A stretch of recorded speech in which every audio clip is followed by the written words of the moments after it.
All right, welcome. Welcome to Sedated Man, episode 85. White Christian Men Appreciation. Now, this podcast is primarily about three men in history that I wanted to talk about. Now, did I name this podcast White Christian Men Appreciation on purpose? Yes, I did. Is it because I'm a racist? No, it's not.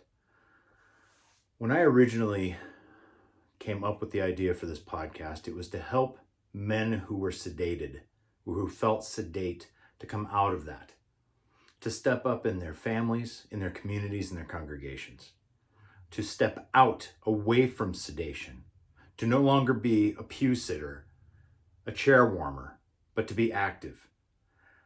This podcast was also about not just calling you out, but giving you tools to do so, and even more importantly, setting an example.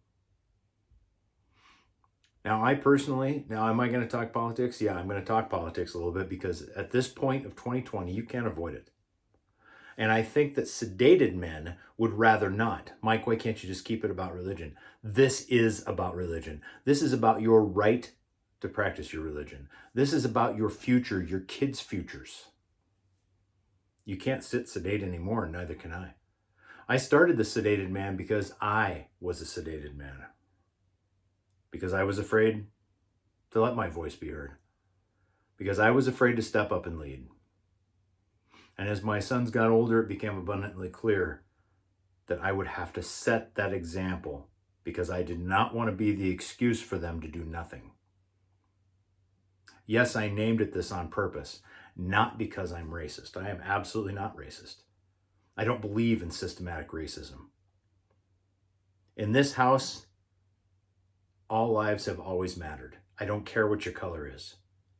And I hear the whole, well, Mike, you can't say all lives matters until Black Lives Matters. In this house, they matter. All lives matter. My sons were taught that. I was taught that, and I have practiced that. Now, I can't account for every individual on the planet or in the United States, nor do I want to try. What I can do is I can take a stand right here and let you know that I'm not going to put up with any more of that bull crap. There were great men who were Black, great men who were Asian, great men who were Native American, great men who were Pacific Islanders. Put whatever you want in front of that. There were great men in every one of those. And I will not call them all individual races. They are all part of the human race. I don't care. Why am I talking about three white men? Because society and culture tells me right now that I can't. And I have a problem with that. The Black Lives Matter movement is hurting blacks. They are, straight up. But I also believe that the handout programs to the Native Americans are hurting Native Americans. I believe that feminism is destroying women. But I also believe feminism is killing babies. I titled this podcast this to trigger you into action and out of sedation. I cannot believe the amount of people who claim God who have followed after these movements. And I'm going to tell you right now, these movements are 100% Marxist in nature and have nothing to do with God. They're not about religious liberty. They're about taking that from you and telling you what you can think, telling you what you can feel, telling your kids what they can and can't do when you're gone. And will your kids be tough enough to stand?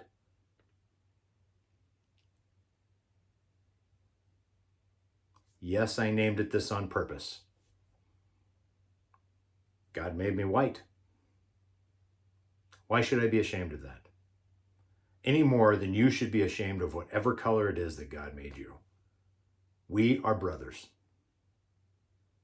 And in this house, that will always mean equal.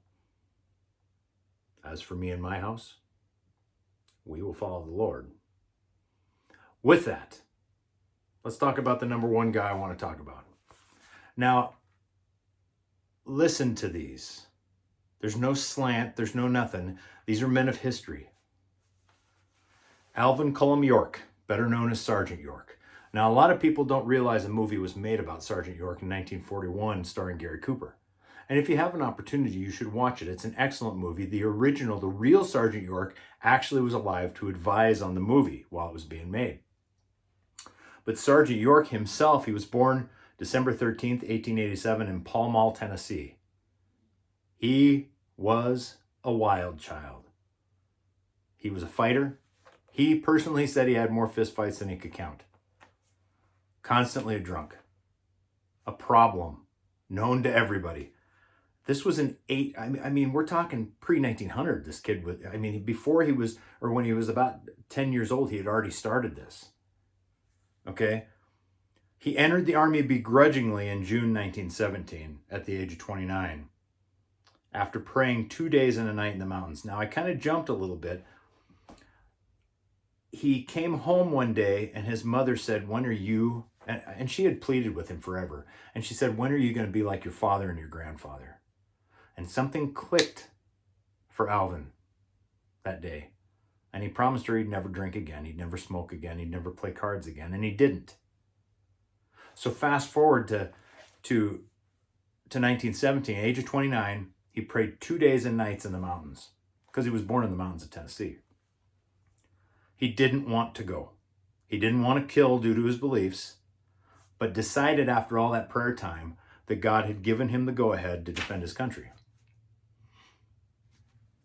A guy who prays a solid 2 days and a night. When's the last time you knew anybody who prayed more than, 10, 15 minutes? Maybe you're in one of those churches where the closing prayer takes at least a half hour, 45 minutes. But is it really a prayer that's getting something done? Let's be honest. Does it have substance? Or is it just tassels? Now, some of you will know what I mean by that. So here's Alvin, 2 days and a night, which means he was serious. This stuff was no joke to him. We're talking World War I. He was going to have to kill people, and his beliefs dictated that wasn't what he should be doing. So, October 8th, 1918, York finds himself in Germany. York goes in with 17 men. 9 of those get killed in machine gun fire. It's a two machine gun nests. York has taken his men around the back to try and get a jump on them, because a full frontal assault of the hill is completely out of the question because they're getting pinned down constantly. So he takes 17 men around. He actually comes up on the headquarters. They didn't realize the headquarters was back there. He comes up on German headquarters for these 2 machine gun mounts. They're in the middle of breakfast. He and his men come up on him. After a little bit, the machine gun nests above realize they're there. They turn the guns around, take out 9 of his 17 guys. Do the math. They then turn, and as they're beginning to try and eliminate the rest of the squad, York, who doesn't have time to kneel or anything, takes aim, and he was a sharpshooter, takes aim and realizes that each one of the Germans has to put his head up to actually engage in machine gun fire. So the second he sees a helmet, he puts a bullet in it. Okay? Second he sees a helmet. He takes out several men. Then the remaining ones come out and rush him. Now, logic would dictate to you that if you're going to shoot men coming at you, start with the closest one. York didn't do that. He started with the furthest one and made his way forward in those men rushing him, because he didn't want the others to know that he was picking them off. Otherwise, they might drop right there and kill him. So in split seconds, he's making tactical choices that save the life of those other 8 men. 7 men, including him, really. Okay? He starts shooting them. At this point, the Germans behind him that they've already captured, their one in charge asks him to stop. He will make the rest surrender. Long story short, Sergeant York, with 7 other men, march at the end of this, when they finally get to American lines on the other side of the hill, march, what was the number? 132 Germans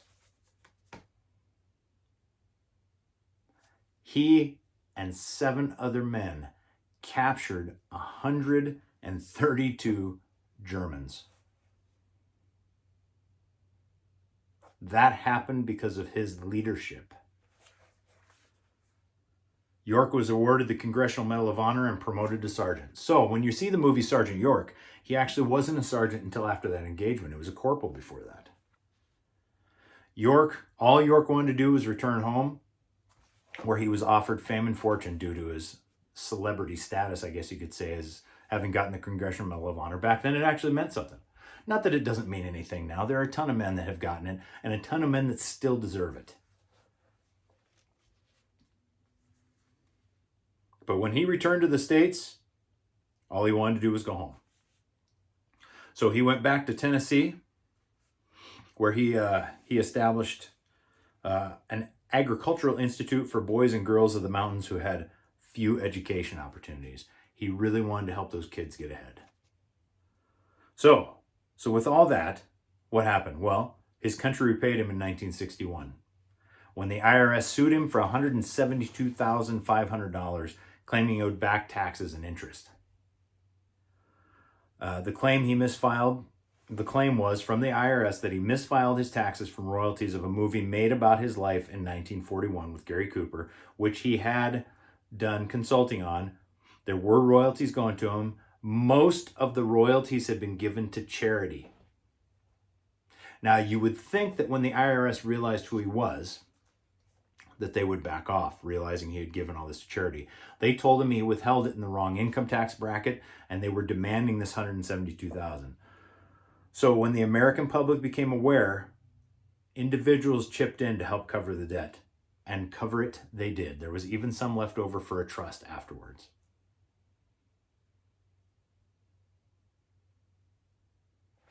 So Sergeant York, a hero of World War I, very religious man, chose to put aside the fortune and fame to help the girls and boys in a school that he created in the mountains. Continued to help people. The IRS comes after him, and people were the ones who stepped forward to help cover his debt. This was, let me remind you, this was when the American public, they didn't have, there was no GoFundMe. Okay? There was nothing, it was all people and phone calls. There was no internet list. There was no post on Facebook. The American people heard, and the American people responded via word of mouth and relationships. This was a great man. He wanted nothing. This happened to him at the age of 73 when he was half paralyzed, almost blind. He died September 2nd, 1964. He didn't ask for the help, but he was a hero. Second guy. Cool guy. They actually made a movie about this guy too. Now, I call these forgotten men because sure, there's movies about them, but most people haven't even seen them. Most people, if you asked them who they were today, they still wouldn't be able to tell you. Second guy is William Wilberforce. William Wilberforce was born August 24th, 1759. He began his political career in 1780. Now, he did come from a very affluent family. He was very wealthy. But in 1785, he became an evangelical Christian, and that resulted in problems for him. All right. And the change came as a result of 2 European tours he had taken because he was in politics. He took a couple of European tours with Isaac Milner, who was somewhat of a preacher. Isaac really turned him. All right. After that, he pushed for 20 years for the abolition of slavery.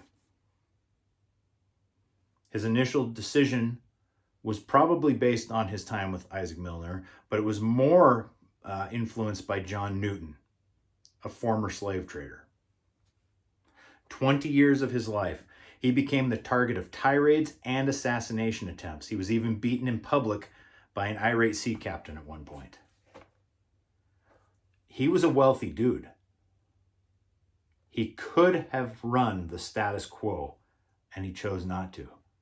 His conviction would not allow it. What would have happened to York had he decided, I can't go to war? What would that have meant for the men in that brigade or that company or that platoon that day? Would they have come home alive? Even the ones that died. I mean, granted, there were some that died, but the ones that lived, would they have made it home? If there weren't a Sergeant York there for them. William Wilberforce.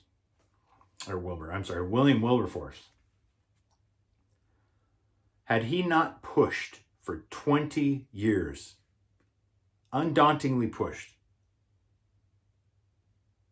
and let me remind you, his wealth did not spare him ridicule or problems. Assassination attempts. On February 23rd, 1807, the Commons voted to abolish the slave trade by a vote of 283 to 16. The House of Commons, on this day that they voted it, rose to its feet to cheer Wilberforce and his years of effort and dedication. 20 years of ridicule, death threats, beating, embarrassment, and conviction led to that great day, February 23rd, 1807, in the House of Commons in London, where those men cheered him for a life well lived. 3 days before his death, after an additional 25 years of lobbying other governments, including the U.S., to abolish slavery, he heard that the House of Commons had passed a law also emancipating all slaves in the British Empire. He died July 29th, 1833. If William Wilberforce had not been there, who would have stepped up in his stead? Can you say that anybody would have stepped up? How many men in the House of Commons in that 20 years sat sedate, running the status quo because they all had money? What would it have meant for the slaves in the slave trade in London had Wilberforce relented? What if there had been no William Wilberforce? Third guy, Robert Treat Paine, born March 11th, 1731 in Boston, Massachusetts. This guy, he was Massachusetts' first Attorney General in a case that not a lot of people know about called the Boston Massacre case.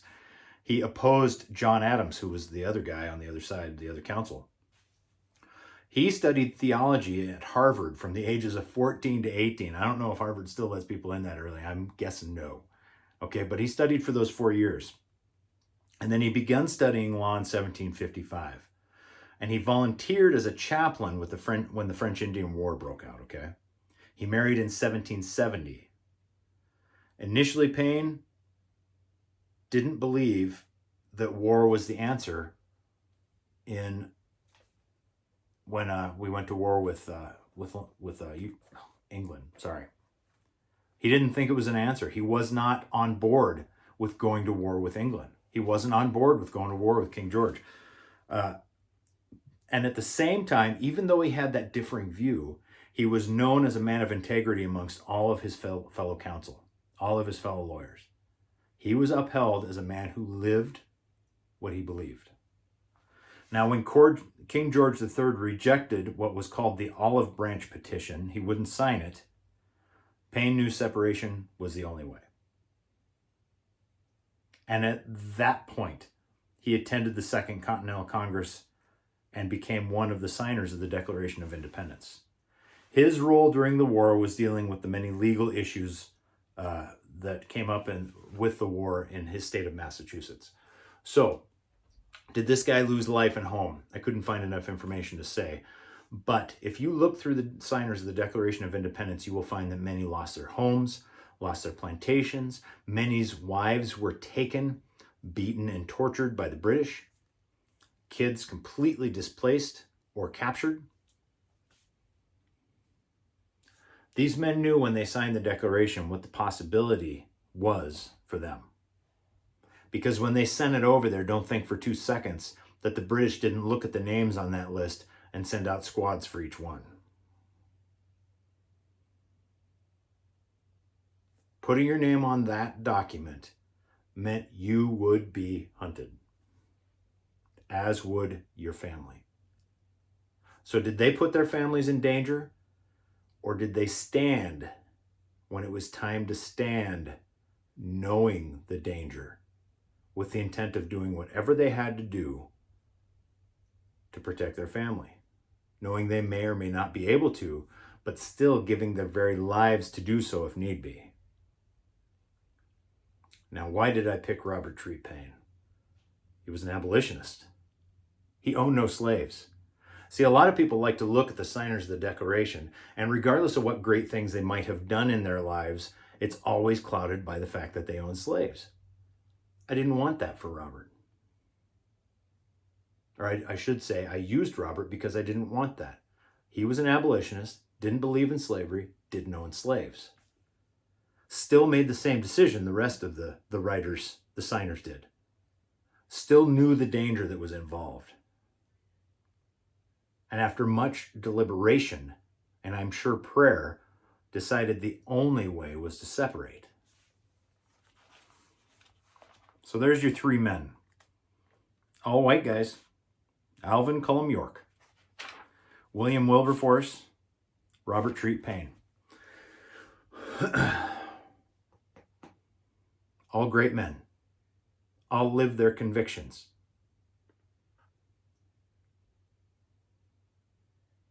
We have got to get past this, guys. I fear for my son's futures like I have never feared. This year, the things that have happened this year, I would have never guessed would happen in my lifetime. So here are the things I would tell you. Don't ignore it. Don't ignore what's happening, but don't be rash. Find your voice and realize there are too many friggin' nice guys in the church. I was one of them as well. It may be easy to be brash and be abrasive and whatnot, but when it comes right down to it, I was a nice guy. I read a book recently called No More Mr. Nice Guy by, I think it was, the name of the book is No More Mr. Nice Guy. I will put a link to it on my Patreon page in the show notes. It opened my eyes to how I really am. I'm a nice guy, a pleaser. And I'm telling you right now, the church is cranking out nice guys by the boatload. Nice guys don't win wars. Nice guys don't stand on conviction. Nice guys don't move the needle. Christ wasn't a nice guy. You take a look at him. Paul, not a nice guy. Peter, not a nice guy. Men of conviction, men of love. Not nice guys. Say something. Lead. Don't become an extremist, though. What do I mean by that? It would be so easy for you to see what's happening right now and load up on ammo, guns, food, water, and become that hermit. Now, am I saying don't do those things? No, I'm not saying don't do those things. Some of those things may be relevant. They may be relevant to you. What I'm saying is don't let it rule your life. Don't let it become that thing where I can't go outside. The kids can't go outside. My wife can't go outside because they're coming for us. Don't become that guy. Simply don't be a prepper, but be prepared. Men of the caliber of which we just talked, between York, Wilberforce, and Paine, those men exist today. Why did I pick men back then? Because I wanted solid figures that nobody could argue about. Men of that caliber in all ethnicities exist today. The world looks the way it does, guys, because the church isn't doing its job because you are not stepping up. It's okay to be tired of the rhetoric. It's okay to be concerned for your family's future. Ecclesiastes 1:9. That which has been is that which will be. And that which has been done is that which will be done. So there is nothing new under the sun. Do you think in history that this is the first time any of this crap has gone on? Do you think for 2 seconds this is the first time men in power have attempted to dull the masses and remove and put nothing but restraint on them? Do you think this is the first time the shackles have shown? The world's been erasing history for hundreds of years. It's funny. I collect old school textbooks. And since this whole nonsense of erasing history has started, I'm glad that I have those old school history textbooks. I have a book called The Manual of Patriotism, written for the schools of New York City in 1900, full of patriotic history and patriotic songs and poems I've never even seen or heard before. That's one of many books, and I'll be looking for more. And you should be too, because they don't just want to erase history, they want to erase you. When I did a search for white Christian men, I got nothing but hate back in my search. Hate. But if I looked for anything else, history-wise, all positive. So is this a call for white Christian men to stand up? No. This is a call for all Christian men to stand up. Don't become the weirdo, but start picking up some skills. Am I saying the end is near? No. And I'll tell you why I'm not going to say the end is near. I see a lot of, this is a freebie. So I see a lot of people saying this is the end, this is the end, this is the end. I'm pretty sure, and I've said this before, I'll say it more too, that the Christians in the lion's den being torn limb from limb in the Roman Colosseum had more reason to believe it was the end times than we do. Stop worrying about if it's the end times and start worrying about what tomorrow is going to look like for your family. Now, what does that mean? Scripture says that, worry about each day. Yes, worry about each day. Make a plan, commit that plan to God so that he can bless it, and then worry about each day which part of that plan you need to be working on. Don't dig a hole and hide in it. Don't dig a hole and put your family in it. Become an active part of the solution. Yes, learn some skills. If you don't have any skills, if you don't have any way to protect you and yours, learn it, get it, do it. But understand that at the same time, you must still teach your kids love. You must still teach your kids to go out and seek and save that which is lost. And you must still teach your kids that you are convicted things can be changed. 3 great men of history committed their lives to change, not just a few months, not just an election, their lives. Quit being sedate. Step up to the plate. Make your voice known. Know why you believe what you believe. Don't just spout what the media tells you. Actually research it and see. And become that example worth following.